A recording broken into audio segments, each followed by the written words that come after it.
এগুলা কিন্তু ফ্রোজেন করা সিমের বিচি। আমি গত বছর ফ্রোজেন করে রেখেছিলাম। 20% এর মতো সিদ্ধ করে তারপর ঠান্ডা করে বক্স ভর্তি করে ডিপে রেখেছিলাম। সারা বছর আপনার যখন খেতে মন চাবে এভাবে রান্না করে খেলে বোঝাই যায় না যে এটা ফ্রিজে ছিল। একদম ফ্রেশ।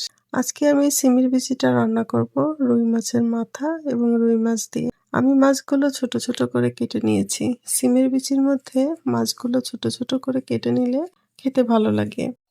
আসসালামু আলাইকুম। সবাইকে আমার নতুন একটি ব্লগ ভিডিওতে স্বাগতম জানাচ্ছি। আমি সিমের বিচি এবং রুই মাছ রান্নার জন্য মশলাটা ভালোভাবে কষিয়ে নিচ্ছি। পাশের চুলাতে আমি রান্না করছি পালং শাক, মূলা এবং শালগম দিয়ে। মূলা, শালগম এবং পালং শাক খাওয়া তো আমি শুরু করে দিয়েছি। আপনারাও নিশ্চয়ই খাওয়া শুরু করে দিয়েছেন। কেননা সবারই আমার মতো হয়তো শীতের সবজি খাবার জন্য মন ছটফট করছিল। পালং শাকটা আমি রান্না করছি সম্পূর্ণ কাঁচামরিচ বেটে দিয়ে।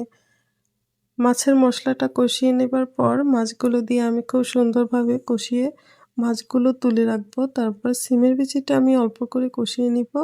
তারপর ঝোলের পানি দিয়ে দিব। সিমের বিচিতে বেশি জাল লাগবে না, কেননা এটা একটু সিদ্ধ করা আছে। আর সিমের বিচি তো অল্পতেই গলে যায়, বেশি রান্না করার প্রয়োজন হয় না।